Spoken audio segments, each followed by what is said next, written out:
Welcome to the second episode of This Week in Football. This week we had a lot more games in college football, meaning more great games and craziness to talk about. The NFL may not have had any games this past week, but that doesn't mean there isn't anything to talk about with this league. So enough chit chat, let's get into this week's episode.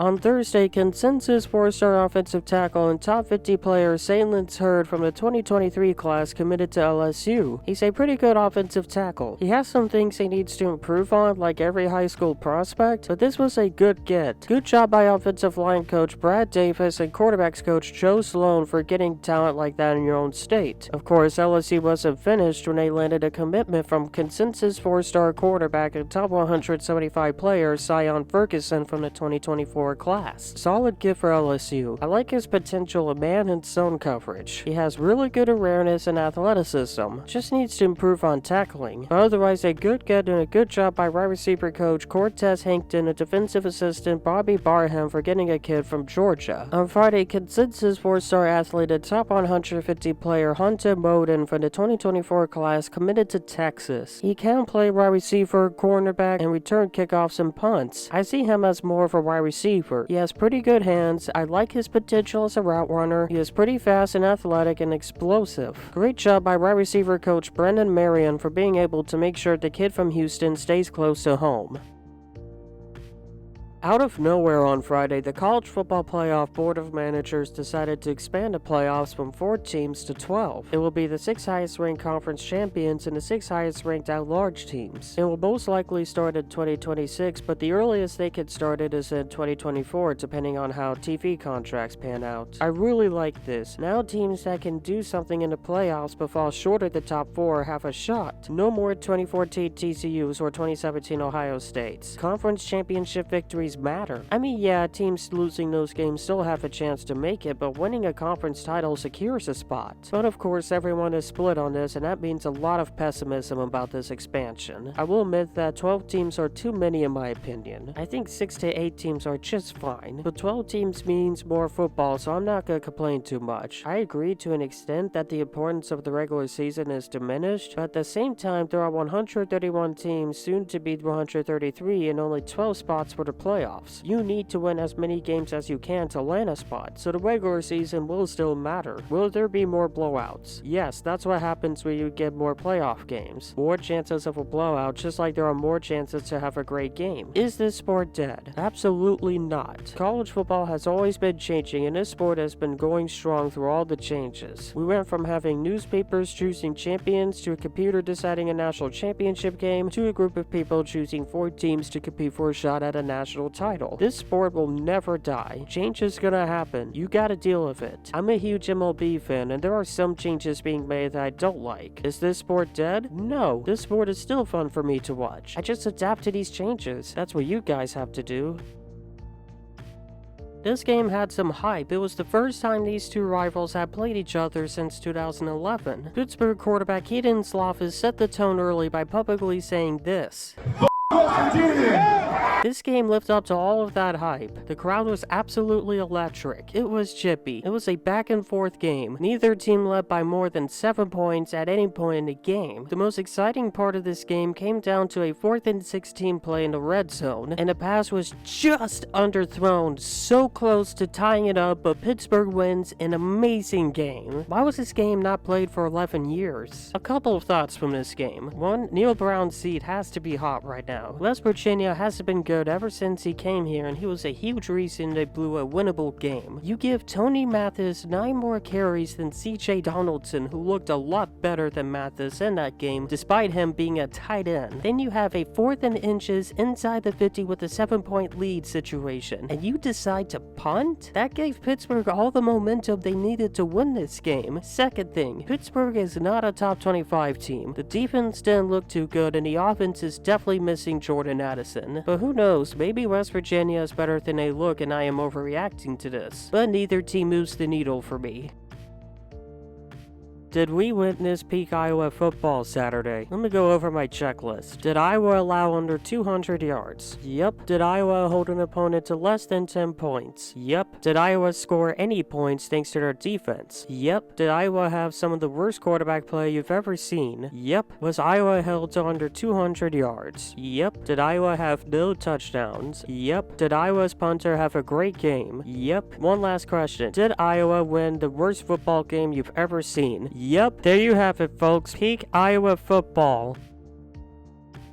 I knew that Oregon wasn't winning against Georgia and losing by double digits, but I didn't imagine it would be this bad. Just complete dominance on both sides of the ball. I mean, Georgia lost a good chunk of their starters, and it looked like it didn't have much of an effect on them. Wait a minute, a championship-winning team lost a good chunk of starters, and they play like they didn't lose anyone? That is exactly what happens to Alabama every year. Coming into this game, I had mixed emotions about how things would pan out. I had confidence we could beat a team like Utah since they were playing in a different environment and the Gators did have enough talent to make some noise, but at the same time we are coming off a 6-7 season and the majority of starters from that team were still around, and we were playing a top 10 team that could make the playoffs. But the Gators not only held their own against Utah, they beat a potential playoff team. It was a really good effort from this team. Anthony Richardson may not have been perfect in that game, but he was still a difficult player to deal with. He would not allow anyone to sack him. The running back by committee thing worked out pretty well. Montrell Johnson had a pretty good game after the fumble, and Trevor Etienne showed us the potential he has. The best part about this running back by committee plan is that we actually gave the ball to Etienne and Johnson because of talent and not seniority. Ricky Purcell was a really reliable target for Richardson. He's going to be fun to watch this year. The offensive line didn't let Anthony Richardson face too much pressure from a really good Utah defense. Our defense has shown some improvement, but they still have some issues they need to address. This includes the defensive line letting the offensive line push them around and our pass defense getting torched by Brant Keith. But they came up when they needed it. The goal line stand early in the third quarter, and the interception that won them the game. This team has some ways to go before being in contention for the playoffs, but I am very pleased with this start to the Billy Napier era. This was another game I was expecting someone to lose by double digits, that someone being Notre Dame, and I was technically correct. They did lose by 11 points, but they held their own against a really good Ohio State team. They led by 3 for a while, and Ohio State didn't get ahead by double digits until very late in the fourth quarter. This game shows that Notre Dame is likely to have an incredibly good defense. I mean, they held an offense as a top 5 quarterback, a top 5 running back, a top 5 wide receiver, and a pretty good offensive line to 21 points. Notre Dame's defense will win them a lot of games this year. Can't believe I am saying this, but I am interested in watching Notre Dame football this year. As for Ohio State, I don't have much to say about them. They played really tough defense and did good enough to win this game, so in conclusion, both these teams will be fun to watch this year and can do something in the playoffs. This was the funniest game of the week, no contest. The first 2 plays had penalties for kicking the ball out of bounds and unnecessary roughness. Then you have FSU blocking a 30-yard field goal. Not too long after that, LSU muffed a punt and Florida State wasn't able to take advantage of it. Then you had an amazing one-handed catch that involved 3 penalties on the same play. Then LSU scores a touchdown to make it a 1-possession game again, and they finally force a 3-and-out, and they muffed the punt again. You would think that would end the game. Nope, Florida State fumbles at the 1-yard line, and LSU has one more chance to tie it up. They drive down 98 yards to get very close to the end zone. There was a huge controversy about whether or not they should have had one more chance to run a play. Then after all of that, LSU scores a touchdown to potentially send this game into overtime. All they need to do is make the extra point. Let's see how it goes.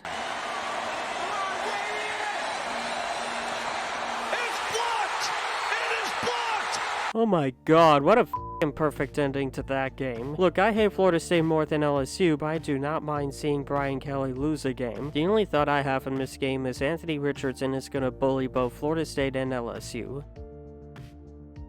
Boy, this was a weird week for the ACC. We already know about the weird games Pittsburgh and Florida State had, so let's talk about the other weird games. Starting with Old Dominion and Virginia Tech. On Friday, Old Dominion beat Virginia Tech for the second time in their last 3 matchups. Man, Brent Pry has a lot of work to do. Virginia couldn't pull away from Richmond until the 4th quarter. I think something tells me the game between the Cavs and Hokies won't be fun this year. Boston College came into their game as 9-point favorites against Rutgers and lost after having a 21-12 lead late into the 3rd quarter. North Carolina last week couldn't pull away from Florida A&M until the 4th quarter. This week they were a 2-point conversion away from losing to Appalachian State. Oh, and they allowed 61 points. Yeah, I'm gonna pray for Drake May because his back is gonna break from carrying this team. Then North Carolina State nearly struggled against East Carolina, but luckily for them, their kicker has awful accuracy. Then you have Clemson, the best chance for the ACC to have a playoff team this year, struggling to beat a 3-win Georgia Tech team. If their defense wasn't so good, Jeff Collins' team might have gotten a bit cooler, but mark my words, Clemson's offense is gonna lose them some games, unless of course they start Cade Klubnik. This won't solve all of their problems on offense, but it will help them improve it a little bit. If the Pac-12 didn't exist, the ACC would without a doubt make a case for the worst Power 5 conference in football. At least Duke, Miami, and Wake Forest were normal this week.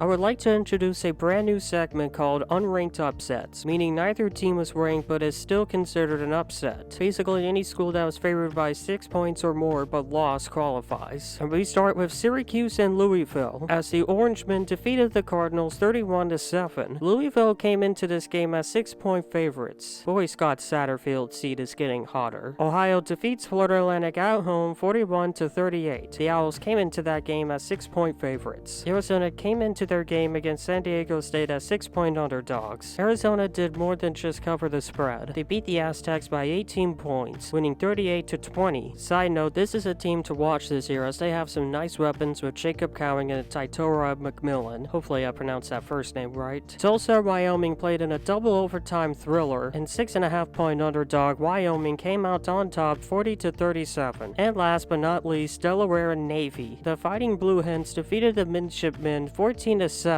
Navy was a 12-point favorite in this game. Man, their downfall has been depressing. On Wednesday, the Bears made a surprise move and claimed former 2021 first-round pick offensive tackle Alex Leatherwood off waivers. Do the Bears hate Justin Fields or something? The offensive line was already bad enough, but now you make it worse by adding a guy that was just cut after 1 year in the NFL? For your sake, I hope it's just a depth piece move for you guys, because he is not better than Riley Reef. If not, you guys better give him better development than the Raiders could give. The Eagles finally did it. They traded their 2020 first-round pick wide receiver Jalen away. Who did they trade him to? The Minnesota Vikings. This is a funny-ass trade to me because the Vikings gave up 2 picks for him and the Eagles drafted Jalen Reagor over Vikings wide receiver Justin Jefferson. At the time, the Vikings found it very funny. If Mike Zimmer and Rick Spielman were still there, this trade would be more hilarious. Fun fact, this isn't the first time the Eagles made a funny trade this year. Earlier this year, they traded away wide receiver J.J. Arcega-Whiteside to the Seattle Seahawks. If you don't get why this is funny, the Eagles picked him over DK Metcalf. The Eagles are just a bunch of trolls. On Thursday, it was announced that Russell Wilson and the Denver Broncos came to terms on a 5-year, $245 million contract extension. Wilson is now the second highest paid quarterback in terms of average behind Aaron Rodgers. I'm happy for Russell Wilson for getting that money. He's well deserving of it even after a bit of a down 2021 season. I'm glad the Broncos have their franchise quarterback locked down for 5 more years. My only hope is it doesn't turn out badly for them since Russell Wilson is 33 turning 34 in November and will be 39 when the contract ends. But that's the risk you should take for a proven franchise quarterback, and we have seen quarterbacks play really well into their late 30s in the past few years, so who knows? It is possible that Russell Wilson could be one of those quarterbacks. Also, Lamar Jackson has to love hearing this news.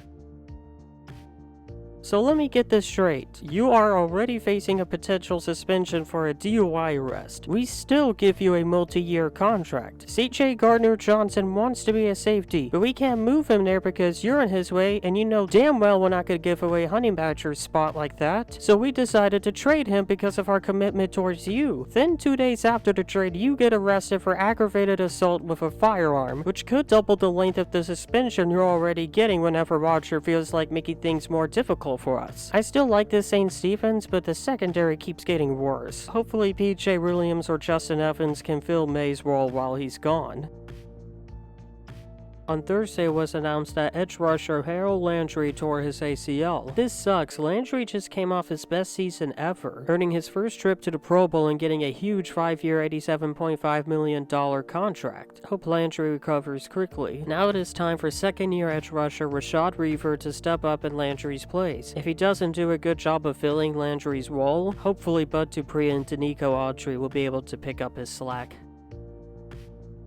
On Friday, safety Jalen Thompson and the Arizona Cardinals agreed on a 3-year $40 million contract extension. The Cardinals are making sure their young core is locked up, first extending Kyler Murray and now Jalen Thompson, who is a pretty good safety for the Cardinals. A little bit of an overpay, but he is well deserving of it. I like what the Cardinals are doing with extending their young stars. It is very critical to keep young talent on a team for as long as you can. Now you just need to fire Cliff Kingsbury and hire an actual head coach and you'll be set. Mike Tomlin didn't officially announce the starting quarterback, but Mitchell Trubisky being listed on the depth chart as quarterback 1 and being named a team captain pretty much gave away that Trubisky was being named a starter over Kenny Pickett. I personally don't think he should be the starter, but I think this is the classic case of veterans getting the start over the rookie because of experience. He will be benched when he starts annoying the coach with his bad play, so I wouldn't get too mad if I was a Steelers fan. That is it for this week's episode. Hope you guys enjoyed it. If you have any suggestions for the series, let me know in the comments. Hope you have a wonderful day, and I will see you guys later. Peace.